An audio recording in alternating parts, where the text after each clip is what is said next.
Hai semuanya, di dunia yang terus bergerak cepat, memahami ekonomi jadi semakin penting. Gak cuma di dunia bisnis, tapi juga dalam manajemen sehari-hari. Hari ini kita akan jalan-jalan ke dunia ekonomi Islam dalam presentasi kita, Sistem Ekonomi Islam dalam 10 menit. Mari kita mulai perjalanan dalam memahami ekonomi Islam. Dalam slide ini kita akan menyusuri beberapa poin penting. Yang pertama, karakteristik ekonomi Islam. Kita akan membahas apa yang membuat ekonomi Islam begitu khas. Kedua, nilai-nilai dasar ekonomi Islam. Membahas nilai-nilai yang memberi arah pada seluruh sistem ekonomi. Yang ketiga, prinsip-prinsip dasar ekonomi Islam. Menjelajahi prinsip-prinsip utama yang membentuk dasar ekonomi Islam seperti fondasi yang kokoh. Kemudian ada rancang bangun sistem ekonomi Islam, membahas komponen-komponen penting yang membentuk ekonomi Islam. Kemudian selanjutnya, ada basis kebijakan ekonomi Islam. Bagaimana prinsip-prinsip ini mempengaruhi kebijakan ekonomi dalam masyarakat Islam untuk kebijakan yang adil. Dan yang terakhir ada kesimpulan, kita akan merangkum poin-poin utama yang akan memberikan pemahaman yang lebih baik tentang betapa pentingnya ekonomi Islam dalam konteks manajemen. Di era manajemen yang serba canggih ini, kita harus paham tentang ekonomi Islam. Kenapa? Karena ini adalah kunci keberhasilan bisnis yang beretika dan berdasarkan nilai-nilai Islam yang kuat. Hal ini berdasarkan Fauzia dan kawan-kawan tahun 2022 dalam karakteristik dan rancang bangun ekonomi Islam yang menyebutkan bahwa ekonomi Islam adalah fondasi yang didasarkan pada keimanan, moral, dan juga hukum. Yuk kita mulai dengan karakteristik keren dari ekonomi Islam. Ini beda banget loh dari ekonomi konvensional yang biasa kita tahu. Karakteristik ekonomi Islam berasal dari Al-Quran, Sunnah, Ijma, dan juga Qiyas. Ada 3 bagian kunci yaitu yang pertama adalah akidah atau keyakinan, yang kedua ada moral atau akhlak, dan yang ketiga adalah syariah atau aturan hukum.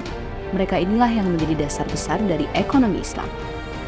Sekarang, mari kita membahas nilai-nilai dasar ekonomi Islam yang akan membantu kita memahami lebih dalam.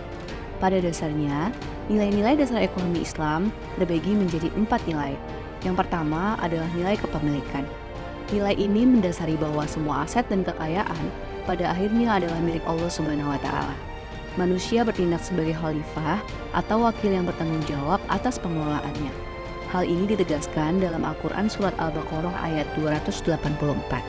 Kemudian, nilai yang kedua adalah nilai keadilan. Ekonomi Islam mendorong keadilan dalam semua aspek kehidupan. Manusia didorong untuk berusaha dan berpartisipasi sosial melalui infak, sedekah, dan juga wakaf. Ini memastikan bahwa kekayaan didistribusikan secara adil dalam masyarakat. Hal ini juga ditegaskan dalam Al-Quran Surat Al-Maidah ayat 8. Selanjutnya, nilai kerjasama. Ekonomi dalam Islam dikerjakan secara berjamaah dengan semangat tolong-menolong dan juga kerjasama. Ini mencerminkan pentingnya saling bantu-membantu dalam kebaikan dan keadilan. Kemudian yang terakhir adalah nilai keseimbangan. Nilai ini menggarisbawahi bahwa pertumbuhan ekonomi itu penting, tetapi harus selalu diimbangi dengan pelestarian alam. Ini memastikan bahwa sumber daya alam dilestarikan demi kesejahteraan masa depan.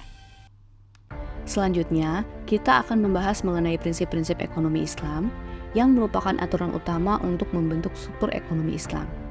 Ini mencakup berbagai hal, mulai dari pengelolaan sumber daya, kerjasama, dan juga persaingan yang sehat. Selain itu, ada juga dasar-dasar kebijakan ekonomi Islam. Yang pertama adalah penghapusan riba. Dalam ekonomi Islam, semua bentuk riba atau bunga itu diharamkan. Kenapa? Ini demi mewujudkan keadilan dan hukum yang tegak. Riba bisa menciptakan ketidaksetaraan dalam masyarakat. Jadi, ekonomi Islam melarangnya. Kemudian, yang kedua adalah kita bahas mengenai kegiatan gharar yang dilarang.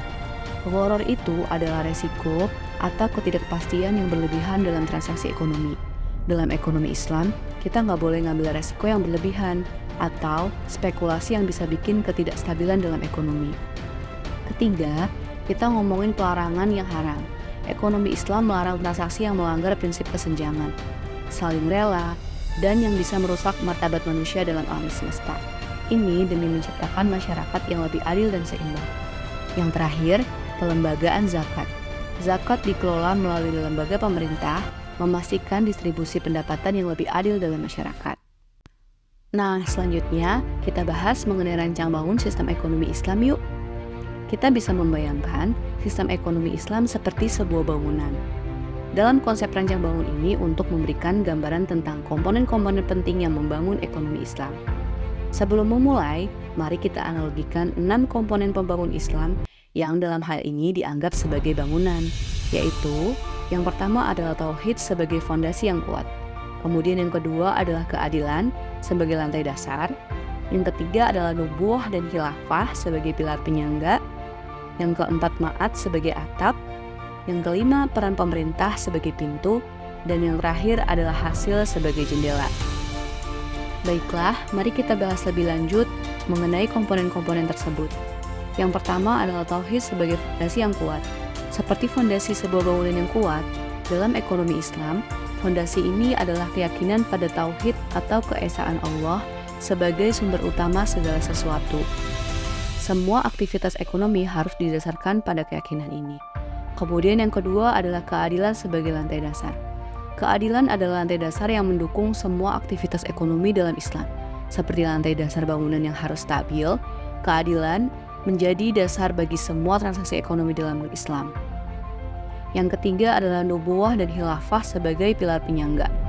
Pikirkan, pilar-pilar ini sebagai struktur yang menjaga bangunan tetap kokoh, menerapkan karakteristik sebagai kejujuran dan tanggung jawab dalam bisnis. Sesuai dengan ajaran Nabi Muhammad SAW, adalah pilar-pilar ini yang memastikan ekonomi Islam berjalan dengan baik. Yang keempat adalah ma'at sebagai atap. Atap ini adalah pandangan bahwa dunia adalah tempat persiapan untuk akhirat. Usaha manusia dihargai di dunia dan di akhirat, seperti menjaga lingkungan dan memberikan manfaat bagi masyarakat. Yang kelima adalah peran pemerintah sebagai pintu. Bayangkan pintu ini sebagai peraturan dan kontrol dalam sistem ekonomi Islam. Pemerintah memiliki peran penting dalam memastikan bahwa aturan ekonomi sesuai dengan prinsip-prinsip Islam. Kemudian yang keenam, hasil sebagai jendela. Jendela-jendela ini adalah hasil-hasil yang didapat dan diperoleh dari aktivitas ekonomi dalam ekonomi Islam. Hasil ini mencerminkan bagaimana ekonomi tersebut dapat memberikan manfaat bagi masyarakat. Selanjutnya, mengenai paradigma dasar dalam sistem ekonomi Islam. Yang pertama adalah multi-type ownership atau kepemilikan multijenis. Bayangkan, kepemilikan sebagai bagian dari peta yang mencakup berbagai jenis sumber daya. Ini berarti keyakinan bahwa sumber daya adalah milik Allah Subhanahu wa Ta'ala, tetapi manusia memiliki tanggung jawab untuk mengelolanya dengan adil. Kepemilikan bukan hanya tentang uang, tetapi juga melibatkan pengelolaan sumber daya alam dan aset lainnya. Yang kedua adalah freedom to act atau kebebasan bertindak. Kebebasan bertindak adalah seperti jalan-jalan di dalam peta. Prinsip ini menekankan bahwa aktor ekonomi dalam bisnis memiliki kebebasan untuk bergerak dalam kerangka aturan Islam. Mereka memiliki banyak pilihan dalam melakukan aktivitas ekonomi, asalkan sesuai dengan prinsip-prinsip Islam. Yang ketiga adalah social justice atau keadilan sosial, yang mana merupakan tujuan utama dari ekonomi Islam. Ini adalah bagian dari peta yang menunjukkan arah yang harus diikuti. Tujuan ekonomi Islam adalah menciptakan masyarakat yang adil dan seimbang, di mana semua anggota masyarakat memiliki kesempatan yang sama untuk berkembang dan tidak ada yang merasa tertinggal. Sekarang kita akan bahas nih dasar-dasar kebijakan ekonomi Islam. Ini penting banget soalnya prinsip-prinsip ekonomi Islam itu benar-benar punya pengaruh besar di kebijakan ekonomi masyarakat. Mereka memastikan semua orang punya bagian yang adil dan membuat masyarakat lebih makmur. Jadi, intinya ekonomi Islam itu fokus banget untuk menciptakan keadilan dan kesejahteraan bagi semua orang. Oke, jadi intinya gini ya teman-teman, karakteristik ekonomi Islam itu unik banget karena berlandaskan pada Al-Quran, As-Sunnah, Ijma, dan juga Qiyas, dan didasari oleh akidah, akhlak, dan juga hukum.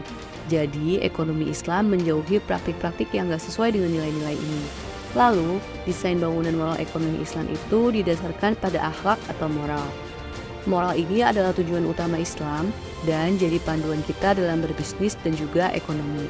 Selain itu, dasar-dasar ekonomi Islam berasal dari pemahaman bahwa segala sesuatu itu adalah milik Allah Subhanahu wa Ta'ala, dan manusia bertanggung jawab untuk mengelolanya dengan adil, bekerja sama dalam kebaikan, dan juga menjaga keseimbangan alam. Terima kasih sudah ikut dalam perjalanan ini ya teman-teman. Jika kalian merasa informasi ini bermanfaat, yuk beri dukungan dengan cara like, comment, and share kepada teman-teman kalian ya.